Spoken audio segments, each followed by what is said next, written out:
Gluži vai neticami, ka klusajā Jumurdā kādreizējā kantorēka pārtapusi par modernu ražotni. Tagad te smaržo pēc svaigi gatavota siera, skan cilvēku čalas un durvis ver jaunā zīmola Kaziņas Bonijas sieras mājvieta. Tas ir milzīgs prieks par to, ka mēs esam izauguši no mājas katliņa līdz jau tā kā uzņēmumam. Man ir prieks, protams, par to visu ceļu, kas ir noiets līdz šim, bet lielāks prieks par to, ka nav jau jēgas sieru ražot, jo viņi neviens nēd. Un dēļ tā, ka mums ir siera draugi, mums ir tie mūsu cilvēki, kas atbalsta, kas nopērk, kas pasaka, ka viņiem garšo, kas izvēlās mūsu produkciju. Un tas ir vislielākais prieks un gandarījums, kādu vien var vienkārši cilvēks sajust un baudīt. Mairažotājs sākumā un tagad jau tiešām piena pārstrādes uzņēmums, kas rada pievienoto vērtību. Un tādi, protams, mums ir ļoti, ļoti vajadzīgi, noderīgi, atbalstāmi. Ceļš no mairažotāja uz lielāku ražotāju nebūtu nav tik viegls. Tas prasa enerģiju, tas prasa uzņēmību, tas prasa uzdrīkstēšanos. Vispirms noticēt tam savam lielajam sapnim, kas Anta arī iesaistās dažādos projektu atbalstos, tiek piesaistīts arī investīcijas. No vienas Kaziņas vārdā Bonija līdz veselai sierotavai. Tāds ir Santas Lasmanes stāsts teju 20 gadu garumā. Toreiz ar sapni par dzīvi laukos Santas ģimene pārcēlās uz gleznainu vietu Jumurdā. Taču dzīve bija skarba, un drīz vien viņai nācās vienai turpināt kopā ar vīru iesākto, turpināt un nepadoties. Mēs esam vērojuši Santas attīstību vairāk nekā 10 gadu garumā. Tiešām sākot no maza un neciela šķūnīša ar dažiem kaziņiem, ar roku nesot barību, visu sienu un tā, un kā cilvēks ir attīstījis un nepadējos, redzēja to savu mērķi, redzēja, sekojot tam savam sāpnim, un mēs esam baltajā telpā, un jau ir noliktā, jau ir siera ražotne, jau ir siera glabāta, un tā. Tas ir apbrīnojami. No sākuma viņa bija vispār viena pati.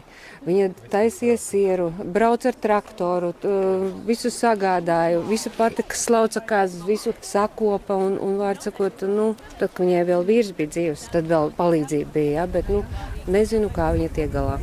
Bet galvenais viņai spēku un izturību.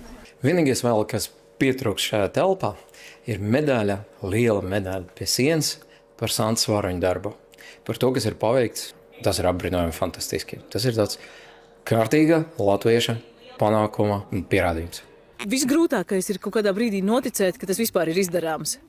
Jo tad, kad tu sāc darīt, tad jau tu iemācies no savām kļūdām, no neveiksmēm. Protams, ir grūti saprast, ko tev īsti vajag, jo visdrīzāk, kad es nezinu, ko man vajag. Un tad ir grūti nokomunicēt, ka tas ir tas, ko man vajag, lai kāds cits saprast, ko man vajag. Un, protams, arī dokumenti, bet tas viss ir izdarīts. Jaunās ražotnes atklāšana pulcēja gan vietējos iedzīvotājus, gan gardēžus no citām Latvijas vietām. Svētki te nav tikai par sieru. Tas ir stāsts par laukiem, uzņēmību un sapni, kas pāraudzis līdz īstai ražotnei. Tas ir tiešām kaut kas nereāls. Cilvēks viens pats cīnījās un iznākums ir ļoti skaists. Mums ļoti garšo Kaziņas Bonijas gan biezpiens, gan sieri. Mēs vienkārši gribējām redzēt, kur tas notiek. Un mēs esam ļoti patīkami pārsteigti, ka te ir sirsnīgi. Jaunums ir tas, cik tas ir sarežģīti, cik tas ir tikai roku darbs un nepārtraukts roku darbs. Tas ir jaunums. Cik daudz pūles tas patiesībā prasa. Viņa ir apbrīnojama sieviete, apbrīnojama viņas uzņēmība, viņas darba sparu, viņas gaišuma pret dzīvniekiem, pret savām kaziņām, pret cilvēkiem.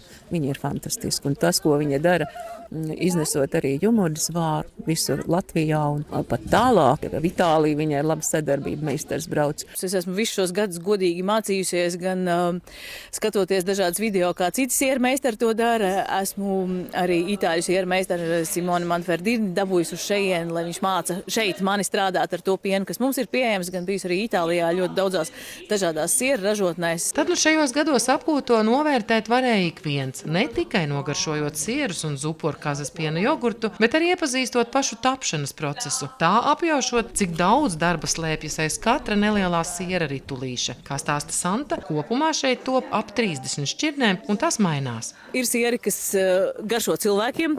Tie noteikti ir visādi veidi smēriņi un svaigie sieri, un tad ir tas brīdis, kad top gatavinātie sieri, kas nostāvās 2, 4, 6 mēnešus, un tad tā ir atkal jauna pasaule, un cilvēkiem garšo, un tos var taisīt un taisīt, jo pasaulē sieri ir tūkstošiem. Un katru reizi, kad es ieraugu kaut ko jaunu, ko es neesmu taisījis, un redzot kaut kādu īpašo tehnoloģiju, man, protams, gribās pamēģināt. Un tad tas siers kādu brīdi ir, un tad es saprotu, vai man viņš pašai garšo, vai man patīk viņu taisīt. Un tas droši vien ir tas kriterijs. Un, jā, un arī, protams, tas pieprasījums. Mēs visā pasaulē dzīvojot dažādās valstīs. Esam, no Hongkongas līdz Vācijai. Jā, esam mēģinājuši atrast aizvietotāju Santas Kaziņas Bonijas sieram.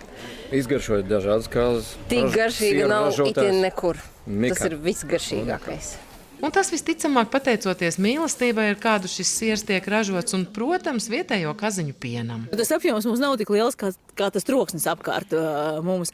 Man šobrīd pašai ir 40 kaziņas slaucamas, aug vēl jaunā audze. Tad ir viena saimniecība, kurās ir 100 slaucamas kazas, no kuras mēs arī pērkam tepat apkārtnē pienu. Un tad ir vēl trešā saimniecība, kas arī tūlīt būs piens. Tā kā tā litrāža kopā savācās, dienā šobrīd tie ir kaut kādi 150 litri. Būs vairāk zāles un mazie būs pēduši pienu. Būs droši vien vēl kāds litriņš vairāk, bet tā doma ir, ka nākotnē mēs visi audzēsim kazas un tad būs daudz piena, un tad mēs varēsim vairāk ražot un vairāk to cilvēku iepriecināt, jo šobrīd vienīgā problēma ir pietrūkst vienmēr piens. Taču Santa nākotnē skatās optimistiski. Enerģija un deksme ir, gan palielināsies arī ražošanas apjomi. Savukārt par šobrīd tik daudzajām grūtībām visapkārt viņa noteica. Zini, kā grūti ir tad, ja tu tam visam baigi seko. Ja tev ir kazu ganāmpulks un daudz sieru ko taisīt, tu nemaz nezini, kad ir grūti. Un tad tu vienkārši dari, un tad jau sanāk kaut kas. Sandra Zariņa, Andris Milnis, RTV.